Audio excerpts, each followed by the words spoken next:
Okay. Hey, everybody. Welcome back to Marveling in the Madness with myself, Stephen Batambu, and Dominic. How you doing, fella? I'm all right, thank you. Laughing at our very random almost intro that we had a minute ago. But how are you? Oh, yeah, that thing that no one's going to see you now. That four viewers are going to care about. Yeah, anyway, I'm pretty good. Us and the four viewers. You know, shout out to the four viewers, whoever you are. We love and appreciate you. Thank you for watching, Always and good returning. night. Pleasure, right there. Short one. Okay, what have you got for me? Because obviously we can't go to our normal go-to now that the season's over. But No, we can't. Although there's been some good yeah, European rugby this weekend, but let's not have let's have you a weekend know, without rugby. So there's a 7-year-old boy I read about on the news this week that well today actually, who's walking from Liverpool to Man United to raise money, I think, for a hospital. So it's about 40 miles. So fair play to that young lad. That's some. He must raise £10,000, I think it was. So that's okay. quite an inspirational story. Yeah, that's pretty cool. So what is he doing that in like a couple of days? How's that working exactly? I'm not sure exactly how many days. There's a few people joining him. I think. I don't know if he's doing it in a day or a few days. I'm not sure, but Like a day still would pretty. be. Could you do it in a day? Yeah, probably. Well, was it? If you do 2 to 3 miles an hour, probably 2 days at least, I'd imagine. You could do it in a day, but you'd be like for a 7-year-old, it might be a bit, That's going to be a lot. might be a lot. So yeah, probably a couple of days, but still pretty cool. Oh yeah, yeah. I feel like there should be more stuff like that happening. Yeah, I think Stay the course. that's it. I think when I was 7, I was probably just thinking about how I can play Age of Empires better. Uh let's see. When I was seven, what was it? Where was I? In East London in South Africa. So I was probably playing cricket at that point and playing Nice. rugby. So it was very sports orientated. So I definitely wasn't thinking about charitable stuff. It's just how can I be better at the sports I'm playing? And that's pretty much all I have on my mind. So But shout out to what's this kid's name? I can't remember his name, to be honest. Oh That's a good wow. start, isn't it? Should we Wow. have a look? Oh, I can't. Never Yeah, mind. Mr. Research Man, get his name up. Let the people know. One sec. Let's have a look.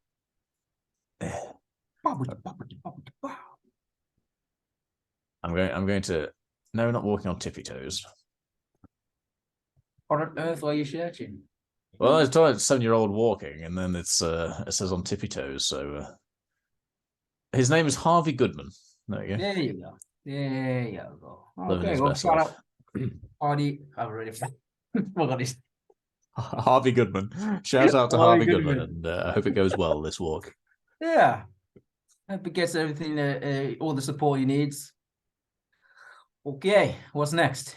So, an entertaining topic that I saw in the news this week.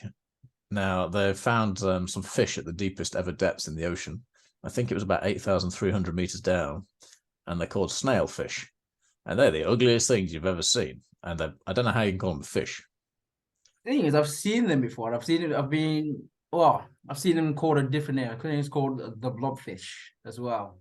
I think that's a slightly maybe similar, but yeah, it looked like my Either brain's way, just been pulled out of my head. That's yeah, kind of either what it way, looks it like. looks disgusting. But I suppose it only looks like that because it's been pulled out of its decompressed. Obviously it's very like low in the water, isn't it? So I imagine it Yeah, wouldn't be like that in wherever its depth lies. As soon as you start pulling stuff out, then it's going to start looking a bit odd because it's not that's its it. natural habitat. Although I don't know if they've kept it pressurized in the tanks when they brought it. I don't know. Who knows? They might have done, but they might not have done. It's anyway. It's quite an amusing looking fish. It does look like yeah, something a cross between like a brain and a bogey or something. It is quite ugly fish. But imagine you're the fish, like you're having the time of your life, you're in the depths of the ocean, you think, oh, I'm gonna be peaceful here. Nothing, is gonna come disturb my day. And the next thing you know, you're just being yanked to the surface level and don't even know if you can stay alive because obviously it's not your suited environment just Really for some humans. for someone to come and laugh at you, just because you don't look very attractive as a fish. Hey, it's not about what you look like on the outside. It's, to be fair, if I tried to survive at 8,300 meters, I would be like completely crushed. So fair play to that strange looking fish. It's more impressive than I am in terms of its capabilities. Hey, But the most impressive thing I can do is get up in the morning. hey, sometimes it's the hardest thing to do. Start the day, get up. So That's true. That's a bit of a deeper conversation. oh dear. Oh dear. Bit of I don't think it's got. Has it got tigers on it? It's got the got an old mug from Oh, look at that focus. Phenomenal. from the stadium, the Tigers. I wonder if it'd become like a pet that everyone wants to own, but obviously you gotta have specialized tanks for it. That's a super People pressurized tanks. people like weird animals, like that Egyptian cat. I forget the actual name, but you know that one that has like the Ah, really yeah, hair yeah, on it. yeah, yeah. It's gone out of my head now, but So weird, but people still want to keep them as pets. So like, ooh. yeah, the one with no hair. Yeah. Yeah, Oof. classic. Little bots. I'm sure it's got lovely skin. Mm. Mm. Yeah, you can keep that. Just coming nowhere near me. Oh dear. I suppose there's like other things people like to keep random animals. Like, why do people want to keep snakes, especially venomous snakes? I don't know. They're pretty. I suppose it's like anything. Why do I want to keep koi? Who knows? Beautiful fish. Even if I got hungry, I could eat the koi. They at least serve a purpose. Venomous snake doesn't serve no. Well, I suppose it eats rodents when it's in a natural habitat and everything else like that. I suppose you could eat the snake. Uh, not a venomous one. I feel like you're gonna have a terrible time unless you're a honey badger. Honey badger. Because the honey badger don't care, as the famous That's woman it. once said. Well, you seen the video where it gets like bit multiple times, takes a little nap, 2 hours later, up ready to go again. A little That's it. legend. We're just bigging up other people's videos as usual, more than our own. Well, I feel like that's a well-known video. I think it's That's one of true. the funniest videos. Shout out honey badgers. Classic honey badger. I feel like they need to have a little bit more respect on their name. Like they're quite a badass animal. They are pretty cool, to be fair. I do like the honey badger. There's some pretty cool animals out there, isn't there? Really. Yes, honey badger's up there. It's probably one of my favorites, just because it doesn't care. And that Just video. don't care. Obviously, I'm doing the what's it? My brain's not with me. We'll move on. Next topic. Right, and the final thing I was going to bring today is, well, I thought about another one, but we'll do that next week. Is was one about is about the teacher life as being married to a teacher again. Mm-hmm. So my wife has been asked to at least temporarily take on the early years lead at school. And her head teacher's like, yeah, so I'm going to move you up to like a pay band. And my wife's like, no, don't do that. I was like, why? She's like, I don't want to have to feel like I've got to do more responsibility. I said, you're doing the job. Just take the money. Good point. Very, very good point. I think it's not an uncommon thing either to have to persuade teachers to accept being paid for the job they're doing. They just love it too much. Even though we know we've had a few conversations about pay rises through strikes, but nonetheless, this is my week. My week has been trying to persuade my wife to take the pay rise. But you can kind of understand because you think, are they going to be like any hidden sort of like responsibilities that now come with it? Because there's a pay rise. You can understand people's hesitation. Yeah, I think it's good. I said to her, well, you're going to be doing the job anyway. She was like, yeah, no. But I was like, so just take it. You can always go back down if you want. You're not just saying I'm going to be stuck on this forever. True. Be an example to the people. Like, I'm the first teacher that's getting, these pay rises from these strikes. Shout out to me. So let her lead the way. Yeah, sadly not from the strikes. This is just the next ban, but that's still a work in progress. But just give, as we said, just give funding for TAs and the pay rises they've offered, and then it'll all be resolved. Happy days. But anyway, that's we've said that enough times anyway. We really have. It's almost like it's a favorite topic of ours. We love it. We love it. It's weird though, because like obviously you being married to each other, but me it doesn't really mean anything to me. But yeah, I talk about it all the time. But I do have teacher friends, so I can kind of understand. And yeah, it's hard times. Hard times. And you have to do this podcast with me, and I like to just bring things up every week. This is that is your little segment, you know. You did pre-warn every now and again. You'll tell me about teacher stuff. So like, okay, love it. We'll run with it and see how it goes. Yeah, it's just fun, isn't it? It's fun. What was the other one you had in mind? It's a bigger one, so I'm thinking we might save it for next week. It might be a meaty one, that one. Oh, give me a little hint. Let's just see. A little taster. Well, it's about the current plans to. Well, we could do it now. It's about the current plans to send refugees over to Rwanda. Yeah. Okay. Lead on that. I've not done any research, so. Well, I haven't done a lot. It's been in the news quite a bit, hasn't it? Because the government have got this plan to send refugees that arrive illegally, I assume, to Rwanda. And there's obviously quite a few people who have raised concerns with this. I'm sure there's some people who support it, of course, but there's quite a few people who have raised concerns with the morals of doing so and the ethics of sending people to Rwanda.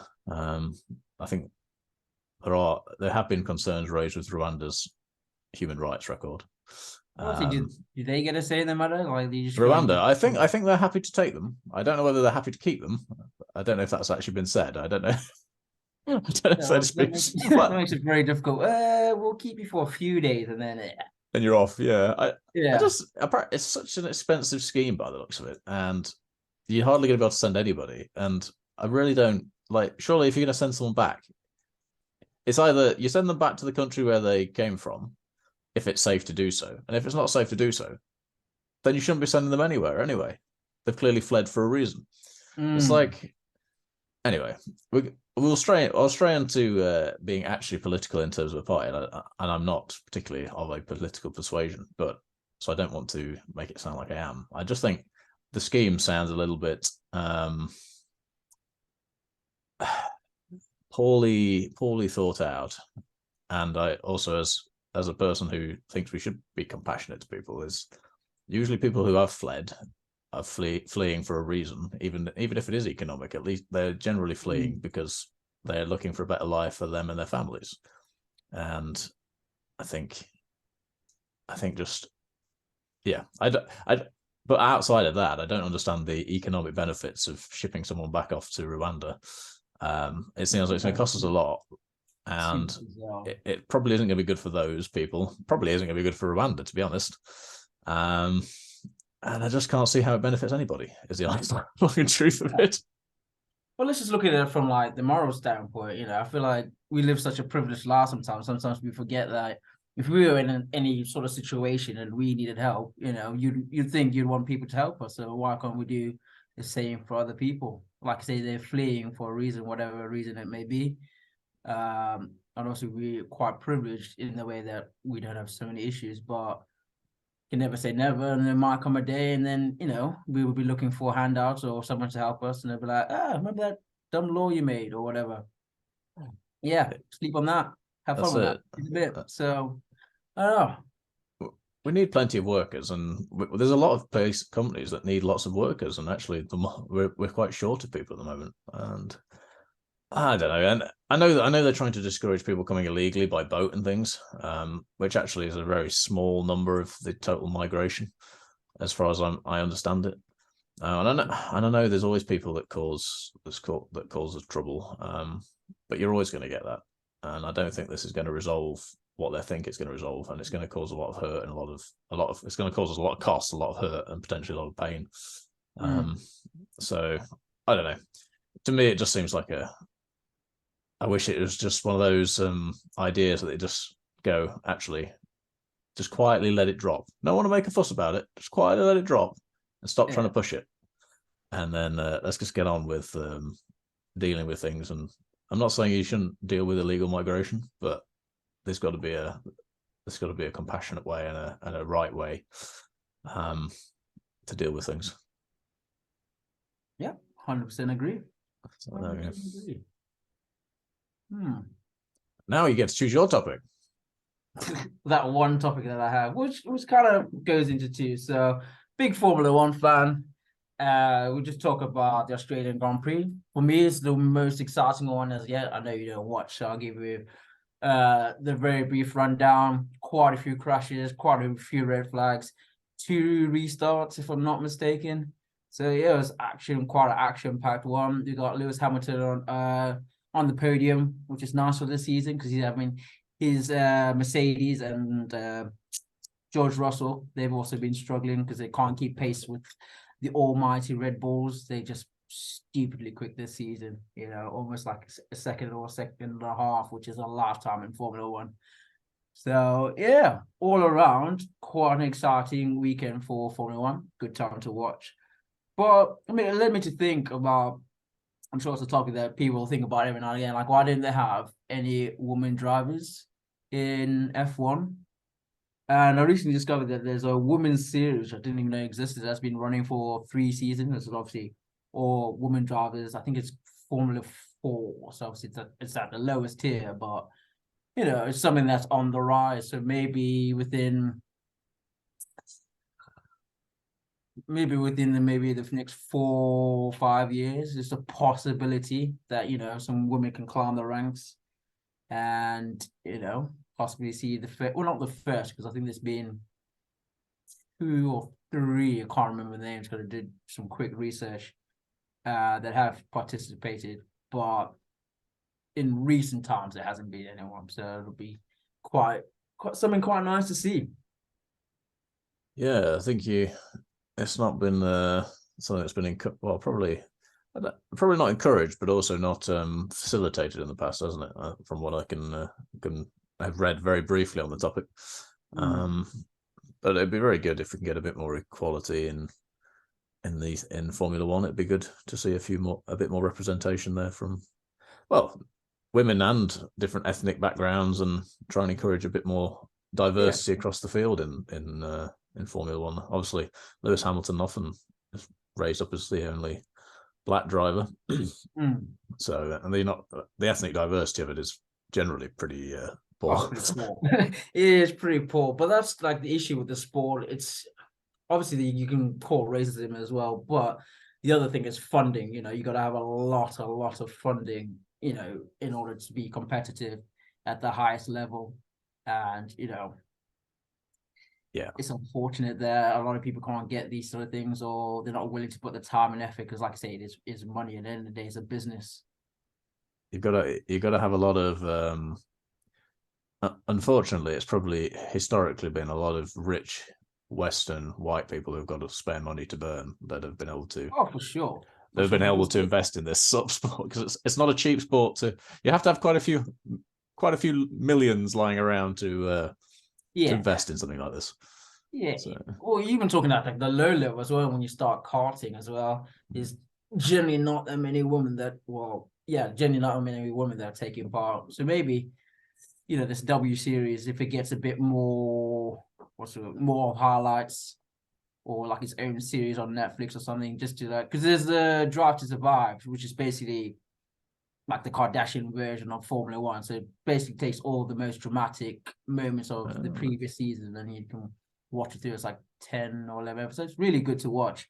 If they could get something out of that, which can then just drum more interest and see that people are actually watching it, then maybe there's again more chance for more women, or like I say, just ethnic minorities, just different color people to come in and make it a bit more exciting. Yeah, they did say they're doing is there Formula One are investing in a series for women as well? Yeah, so there's 2 teams. So I think it's Alpine and Williams that are doing it.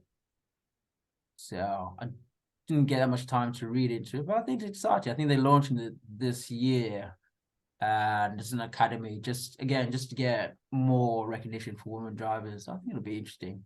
Good. Because they always say like there's the physical demands of it, obviously the experience. I think some of the videos were saying 4 or 5 Gs as they go around the corner. So those are the things you have to take into account. But if you have a good enough trainer, working with your reaction times, etc., then there shouldn't be any reason why you can't do it. No, absolutely not. I think they'll be fine, and yeah, enough training, enough practice, everyone will be fine. I just think, yeah, as you say, it'd be really good to see a bit more variety, a bit more representation there of different backgrounds. And in fact, you can say that in Formula One, but you can say that across industries and all sorts of things, couldn't you? I think, well, women's football has been on the rise because they had that championship. Oh, what's it? The Euros. Yeah. Yes. And everyone was watching that and got behind that. So that's a good start.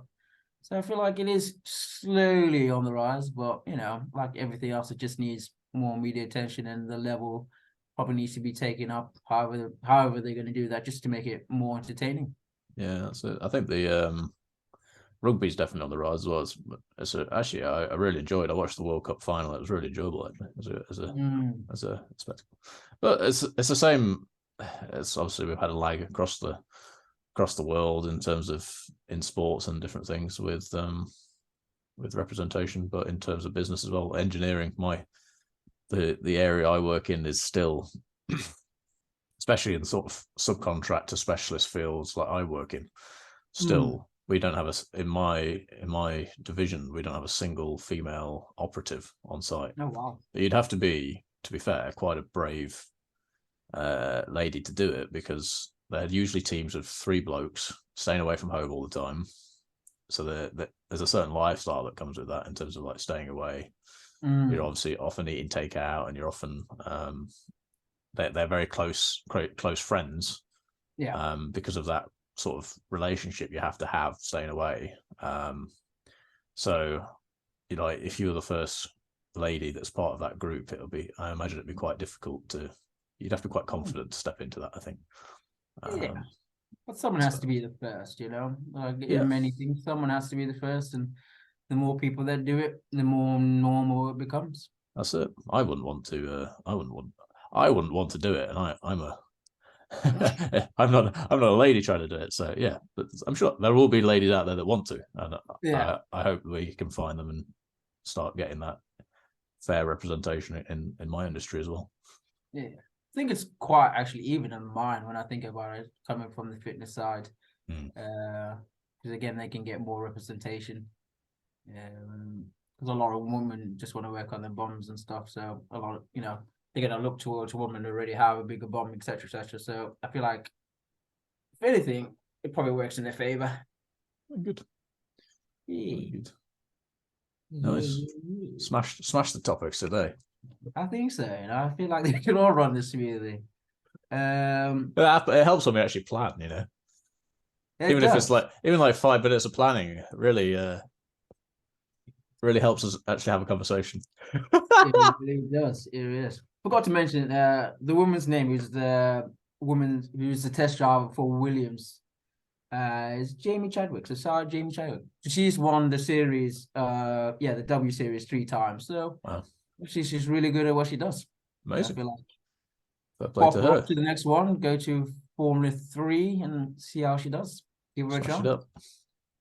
Hopefully see her winning some world titles for Formula 1 in the next couple of years. I think it'll be really good. Yeah. There you go. Smash marveling in the madness. Smooth. So smooth. Awesome. Well, if you've not got anything else to add, I think we'll leave it there. Sounds good to me. Excellent. Well, thank you for watching.